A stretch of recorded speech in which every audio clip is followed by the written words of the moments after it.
Boa tarde a todos, caros seguidores e amigos da página Otinha Editora. Temos hoje o privilégio de estrear mais uma edição, mais um episódio do Letras ao Ar, programa dessa magnífica editora. Desta feita temos o nosso convidado, o Anjo Tilo, que nasceu numa família da classe baixa, na Avenida dos Massacres, hoje Avenida Brasil, bairro Rangel, município de Rangel, província de Luanda, embora os registros oficiais mencionem como local de nascimento o distrito de Ingombota. Filho de pai Mukongo, músico, fotógrafo e aventureiro, e mãe Ambundo, ex-quitandeira do mercado Roque Santeiro. Na verdade, segundo ele, quitandeira de todos os mercados de Luanda e princesa de carnaval. Assim, como muitos outros filhos de pais aventureiros, nasceu na casa dos avós maternos, camponeses com terras nas margens do rio Bengo, terras da Funda Quilunda, uma das 3 comunas do município de Cacoaco, em Luanda.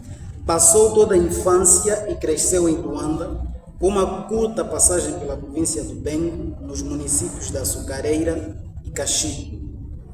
Por não ter residência própria, passou por várias escolas primárias, onde desenvolveu o amor pelas artes. Os textos de maior referência da sua infância, a música, o modo de vida e a realidade sociocultural de Angola sempre o inspiraram a escrever.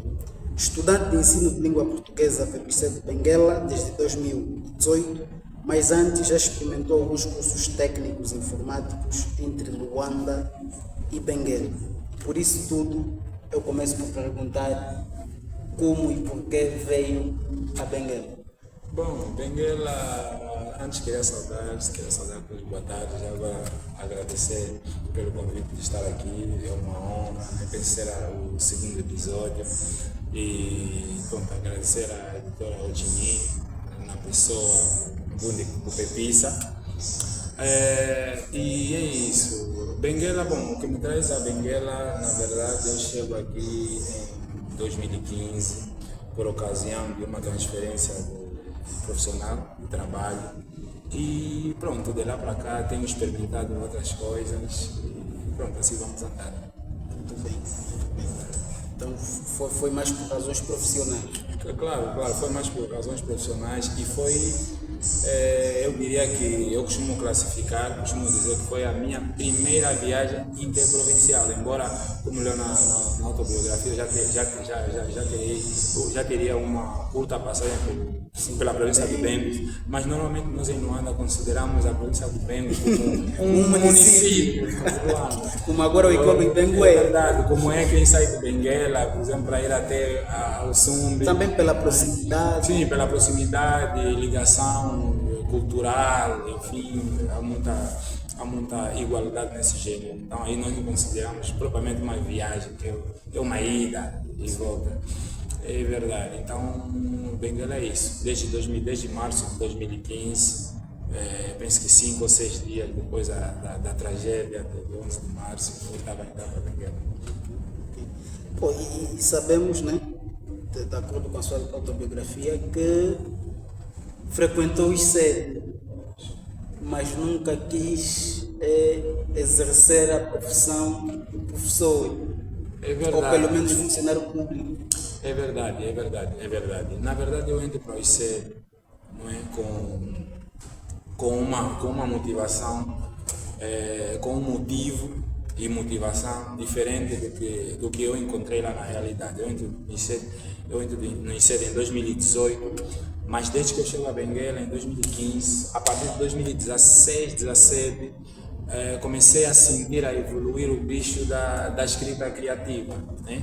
Claro que eu já fazia isso antes, mas sentir o bicho como algo muito mais sério, profissionalizar a escrita. Daí que eu vi, como conhecia, eu tinha pouca ligação com o pessoal da escrita, então encontrei, ou seja, procurava na altura uma instituição qualquer que me pudesse dar ferramentas, né, para começar a escrita criativa. Então, logo eu consultei o programa, o currículo do curso de ensino de língua portuguesa e vi cadeiras de literatura, daí achei interessante e pronto, entrei para o ICED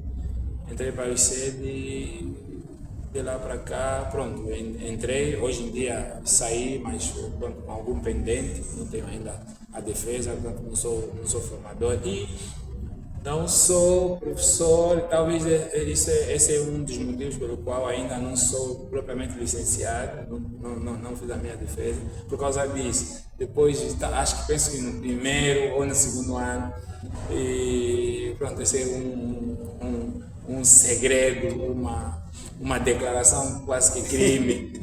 Eu no primeiro ou segundo ano, então descobri que afinal tudo aquilo que eu estava recebendo no ICE eu queria receber sozinho. É verdade. Embora eu tenha conhecido pessoas, não é? Tenha conhecido pessoas que me levaram até aqui, me ajudaram. Acho que de qualquer forma foi necessário. Talvez sozinho eu não conseguiria mesmo comprando livros, em suma com autodidatismo talvez eu não conseguiria. Viva. Então tá claro. Está claro. Bom, nós celebramos ontem, ou assinalou-se ontem, o Dia Mundial da Poesia. Como é que celebrou esse dia? Bem, fez alguma coisa de especial? Não sei se vou dizer. Na verdade, eu não sou. É um problema que eu tenho. Eu não sou muito de celebrar dias. Datas. E há momentos, eu já uma vez passei, eram 22 horas e até aquela hora eu não sabia que era o meu aniversário. Então, 22 anos, no dia do meu aniversário, eu não sabia que era o dia do meu aniversário. Não, joguei, entendi, o dia de ontem. Não foi o dia de ontem, era para dizer que eu às vezes esqueço o meu próprio dia de aniversário, então quanto mais uma data, não é que eu tenha esquecido, eu sabia, mas eu acho que a poesia, no meu conceito, poesia é um modo de vida, aliás, literatura no geral, mas falando da poesia, é um modo de vida aí porque praticamos. É um modo de vida para mim. Então, se não tiver o dia 19, se for o dia 8, aí todos os dias a gente leva. Portanto, é uma data que não vejo como uma data assim especial que temos que focar e fazer alguma coisa por ele. É mais uma data como todas. E agora que menciona a poesia, é um modo de vida. É um modo de vida para si, da sensibilidade, da inspiração ou mais da oficina, mais algo oficinal, mecânico, tenhas de sentar e martelar o texto, é uma coisa que tu vais explorando, vais esperando que venha?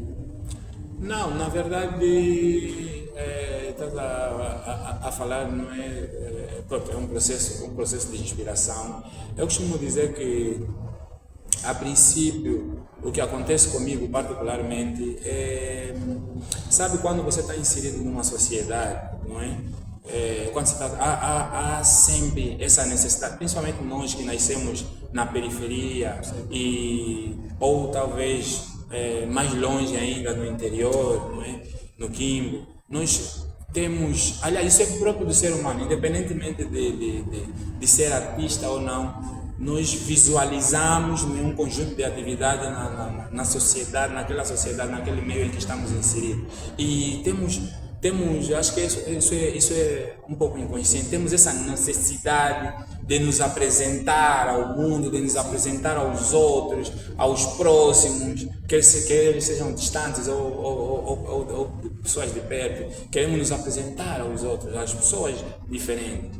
Então, dessa necessidade, daí que muitas vezes a pessoa, por exemplo, no caso de um jornalista, outro dia eu estive a conversar com um amigo que é jornalista, eu perguntei por quê, e ele deu uma resposta que é mais ou menos assim: não, eu sentia, porque ele estudou jornalismo, eu sentia a necessidade, não é, de narrar os fatos que estavam à volta de mim. Então, daí que eu entrei para a universidade e comecei a fazer isso. Então, com a escrita, com a poesia, é basicamente isso. Nós vivemos tanta coisa que não cabe só na memória, que tem de transbordar. Daí que essa questão do transbordo, muitas vezes, vai dependendo, não é, da veia que cada um tem, quer seja para artista plástico, não é, para música, enfim, para literatura, para escrita, e a gente vai fazendo. Daí que eu encontro a literatura nesses meandros. E, aliás,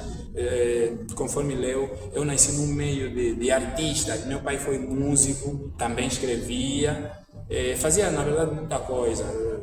E a minha mãe foi bailarina, e veja como eles se completavam. Minha mãe, ele tocava, minha mãe dançava. dançava, era rainha de carnaval, enfim, peixeira, e falando em quitandeira, né? Sabe que a quitandeira é um figurino, hoje se tornou-se cultural, que inspira muitos poetas desde os anos 50, enfim. Tornou-se quase que uma figura mítica. É isso, é isso. Então, tudo isso que a gente vai vivendo, não é? Tudo isso que a gente vai vivendo vai, na verdade, fazer brotar os poetas de muitos de nós somos.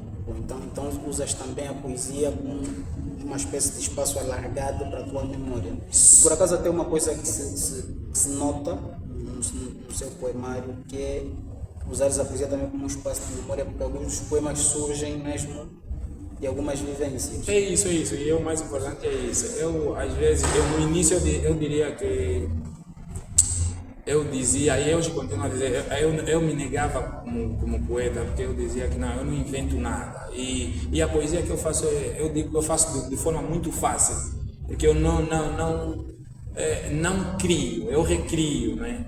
Porque tudo que eu escrevo, quase tudo que eu escrevo, 99% das coisas que eu escrevo são coisas que acontecem ao meu redor, não é? E claro que vamos trabalhar, ressignificar a coisa e aquele processo todo, não é? Mas é tudo à minha volta. Se eu não viver, eu não consigo escrever. Por exemplo, eu tenho que viver alguma coisa para poder escrever. E depois daí é só ressignificar aquela realidade. Tua poesia é o que parte da Se eu tivesse que fazer, por exemplo, ficção, eu acho que não daria certo. Teria que ser uma autoficção, né? Aí sim, uma ficção biografada, uma por ficção assim biografada, coisa ligada à realidade. Portanto, os meus textos, os meus temas, são todos eles encontrados numa certa realidade, numa certa data. Daí que às vezes eu tenho falado com amigos que há certos textos que eu tenho dificuldade de explicar, e eu até nem gosto de explicar certos textos, porque textos meus, eu tenho essa dificuldade por causa mesmo disso, é uma realidade, algo que está localizado numa data, em determinado momento, que às vezes eu vivi aquilo e depois tenho de rebuscar. Sim. Mas claro que nós, sendo autores, né, temos essa possibilidade, não só de trazer ele como realidade, mas também, não é, como interpretação. Exatamente. Pois é. E dizes que nasceste numa família de artistas e lá está também, tiveste contato com muita música folclórica e a tua poesia, e fica já aqui agora essa curiosidade, se calhar para os seguidores.